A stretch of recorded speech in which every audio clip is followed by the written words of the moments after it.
Every day this man walks into my store with empty pockets but a head full of bad ideas. He wanders around, buying nothing, waiting for that moment when I turn my back. Everything about him tells me that I know exactly what's about to happen next. That jacket, those Tims, the fact that he knows that my store does not sell menthol cigarettes. Would this be considered racial profiling? Maybe, but only if I was wrong.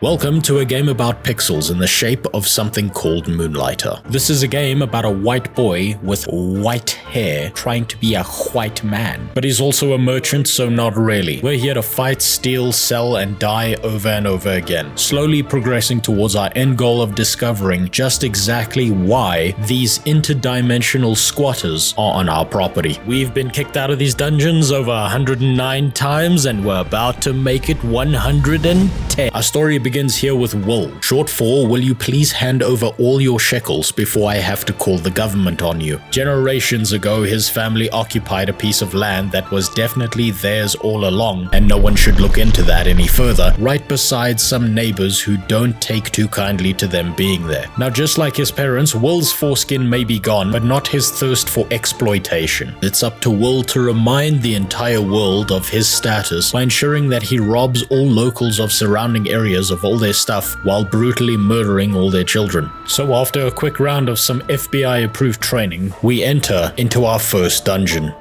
What? Wait. What? Why are there so many of you? Allahu Akbar! Oh shit. Our story begins with a lonely old man saving a cute, tight, young boy from the horrors of an island with some strangely painted buildings. He did get there a little late, so some stuff seems to have already happened, but hey, at least the kid's still alive. It's not long before Will wakes up in his own bed and immediately gets called one of God's chosen people by the old man who saved him. How did he come to this conclusion? What part of us do you think he had to inspect in order to figure that out? As we find out, we're not actually about to be turned back into the human version of a Somalian fleshlight. Apparently he knows us and insists that before we go back out into the wider world, that we learn the way of our people. Whatever that means. And so after a brief training montage, including the viewing of The Secret, full-color original version of Schindler's List, dubbed to the laugh track of The Big Bang Theory and the German version of The Parent Trap, Will takes his first steps towards becoming the next US mercantile shadow elite. Once we've completed our modest bar mitzvah, we can open the door and discover that this once great nation we call home is now nothing more than your average Californian tent city. Welcome to the village of Rhinoka, a village that just so happens to contain villagers. Shocking, I know. There's Redmond. Keep your filthy, grimy hands off my goddamn Second Amendment. And his snot-nosed kid, who wouldn't be such a problem if the US had just kept Roe v. Wade. There's Maury. Just got out of prison, just got out there. I was the best hair braider in jail, dog. And I sucked real good dick, dog. You've already met Rabbi Zion and a few other miscellaneous people who you'll never know by name because Will is just a dick like that. So what exactly do these intrepid backwater townsfolk do to help you on your quest? There's also Tomo, your girl boss archaeologist friend. She's obsessed with ancient artifacts. Good thing too, because that means if we play our shekels right, she might be the only one willing to one day handle Will's crusty, dried up, skinless. This game is divided into two main components: merchanting and invading territory that, as far as you can tell, is unclaimed. The more land liberated, the more resources that can be extracted. The more resources you extract, the more money can be made selling it to the unknowing public. Where you get them there shiny metals anyways. Neutral, unoccupied territory. I promise. Be warned though that dungeoneering isn't just about genocide and grabbing whatever you can but managing your limited backpack space alongside your health bar. There's a reason your granddad came back from that war but only had enough war trophies stripped from the bodies of his lifeless conquests to share with his favorite grandchild and not any of the others. If you place cursed items in the wrong bag slot, Will might just come home a little lighter on valuables than he remembers. Or worse, you've accidentally turned some ultra high value relic into used toilet paper. If like me, however, you get greedy and go way in over your head, then expect to die and lose everything except whatever you had in the top row of your backpack. In a sense, you're gambling. As for extraction from the war crimes you've just committed, there's a teleport pendant that, for a small price of all that hard-earned money, will pull Will out of the dangerous spot that you've thrown him into. Usually this means entering a new room, watching the door being locked behind you, and furiously holding down the L2 button on your controller while praying that the teleport activates before the natives take their revenge. And yes, you heard me right. I played this game on a controller, a PS4 controller. Look, there's nothing wrong with the keyboard inputs, but I refuse to leave my house and buy an Xbox One. Not only do I not trust the original man behind the connecting software, but I just prefer knowing that when I accidentally leave the controller plugged in, that the keylogger currently tracking me has to first attempt to translate my Google search history before he tries to understand what it all means. Each dungeon Will enters serves as an allegory for the Torah. The statement is proven true the moment we go back into the Golem dungeon and begin eliminating life forms that we're just gonna call insurgent missile installations to feel better about ourselves. Much like any third world country, this place is a shithole, and there's only one guy here who knows how to read and write, but unsurprisingly he's been killed off by the locals for practicing witchcraft. At least he left us with some reading material for lore exposition purposes. This is about the time that we discover that the procedural dungeons are just like onions and have layers, and to reach the oil-enriched center we're going to have to eliminate the ramshackle leader of each level until we find ourselves the final bunker. The first boss you'll encounter looks like the ghost of Smegma past, come back to haunt Will for never having had the chance to exist. I hope you're not lactose intolerant, because this boss, from what I can tell, is aiming for your mouth. Once you defeat him, you'll gain a key that opens up the next dungeon and further progresses the story. In total, there are 4 basic dungeons: the Golem dungeon, the Forest dungeon, the Desert dungeon, and the Tech dungeon. What lies beyond that? I'm not going to ruin the surprise. Suffice to say that when you think you've beaten the game, you haven't. That is, assuming you bought the DLC. The further you get into the game, however, if you pay close attention to some of the descriptions of the items you pick up, you'll notice the exact moment when the coke the devs at Digital Sun were using to meet all those deadlines began wearing off. While playing, you may also notice a few small gas clouds. If it's green, it'll lead to a few chambers without wooden doors because you came in through the ceiling.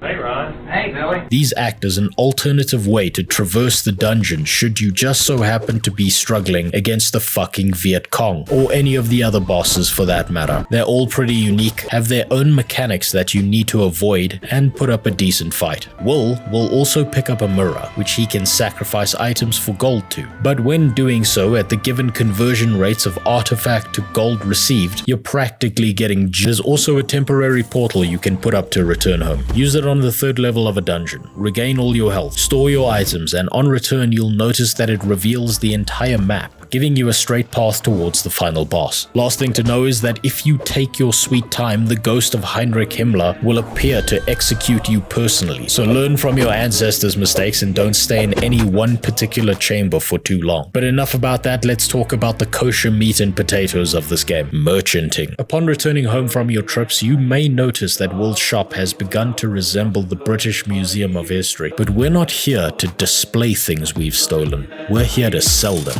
When doing so though, you may notice there's a problem. Will's shop is smaller than your local 7-Eleven, so we're gonna have to fix that by employing one of the rarest creatures in the world. A building contractor who knows how to do his fucking job to completion. But we're not just limited to upgrading our shop, we can also upgrade the village around us as it gains more attention. First, we have to make a deal with the devil and open a contract with the Swedish to fulfill our military manufacturing orders. So, you're the weapon and armors guy, right? Kan inte ens snacka som att de har en fucking potatis nedkörd i halsen. Trodde att de kunde ta över vårt fucking land för några 100 år sedan, men...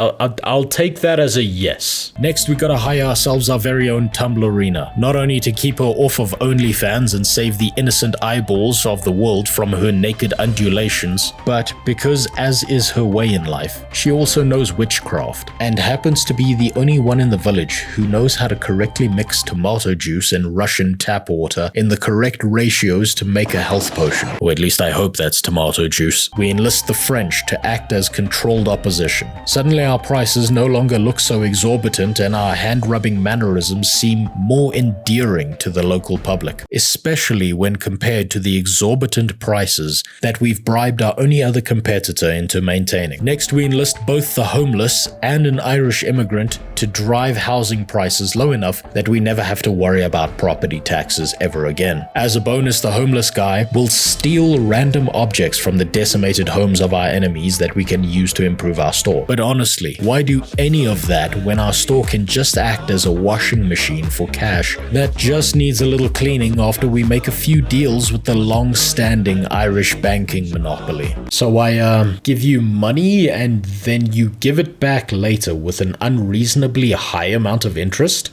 Oh, suck a nigga, you motherfucking friend. Actually, fine. I guess voice is very kind. I'm not sure why, but I just got the feeling that I've made my ancestors very proud. If for some reason, however, you decide you actually want to play the game and actively make money by selling stuff, then here's a few tips. Nothing is worse than seeing a happy customer being offered a fair price for an item. If they're not subdued into miserable acceptance of your prices, then you're a failure to your profiteering community. And oh hey look, I wonder why the economy is crashing and no one is buying anything. We can also take on special requests for extra gold, but I mostly just ignore this because I'm not going back to the fucking forest dungeon. You should also be ready to fight off any thieves or wild animals that may steal your shit or distract your customers while you try make an honest sale. It's not difficult, you just need to get close to the problem and press a button. Keep in mind, customers themselves are retarded. When they're not needing help figuring out the basic human function of picking up an item and bringing it to the counter, they're waiting in line. And if they wait too long, their stupid fucking monkey brain convinces them that the item they're holding is now free of charge and they can just leave with it. There's nothing you can do to stop them at this point. I'm now speaking to the devs directly. Please allow me to unsheath my weapon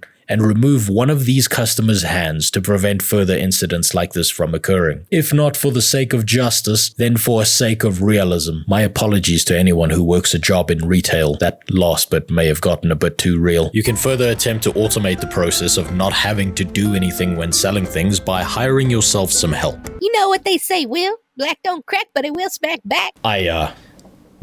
What? I'm just a young G trying to make it in the rap game, baby. What the fuck does that even mean? She never takes a day off, sometimes does Will's job for him, and has no understanding of what a monthly salary is. More importantly, I do get bonus diversity points for keeping her around, ensuring that my store won't be the one targeted the next time a police officer is looking to rest his tired knee somewhere. Eventually though, we'll have sold off all our stock, tanked the local economy, upgraded all our gear, and it's time to head back into the dungeon. So let's talk about combat. Will has 2 attacks, basic and charged. Like most whites, Will is incapable of jumping, but he can dodge, so be sure to use that button liberally. When it comes to weapons, you have a choice between flat damage and less damage, but with a status effect. My suggestion to you is to pick up a flat damage bow, upgrade it as much as you can, and use the charged attack to shoot interdimensional arrows that can travel between solid objects. Next, you're going to pick up a flat damage 2-handed sword. The game tells you that this is the most difficult weapon to use. This is a lie. Enemies can't fight back if they're eliminated in a single swipe. That includes some bosses. The charged attack also does double damage. Time your charged attacks right and they'll even give you some iframes. But Rose, what about status effects? I hear the sounds of the schizophrenic voices in my head asking, in each dungeon you can find eggs. Bring them home and after a few days of parental neglect they'll hatch. Each of them acts like a mini NPC that fights by your side. As fun and interesting as some of them are, I recommend you become a man of culture and pick one of the slimes. Their status effects apply directly to your weapons. My favorite is the fire slime for an even further boost in damage, but the others aren't bad either. If however you plan to play this game suboptimally, then you get to choose between the gloves, the sword and shield, and the spear. There's no reason to pick any other armor but the thickest, heaviest plate mail you can afford to craft because the movement speed debuff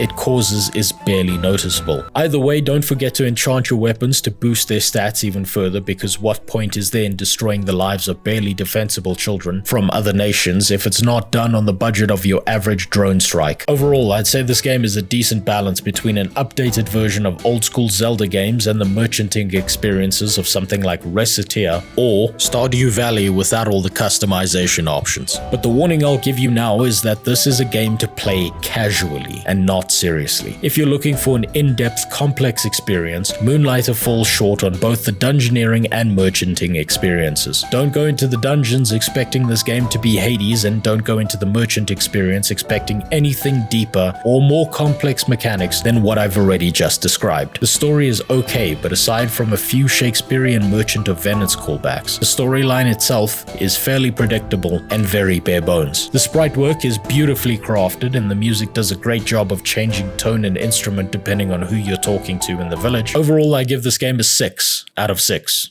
Out of 6. It was an okay enough experience for me to play it over the last few months, but not something that really had my attention all the time. But as always, a big thank to my subscribers, both old and new.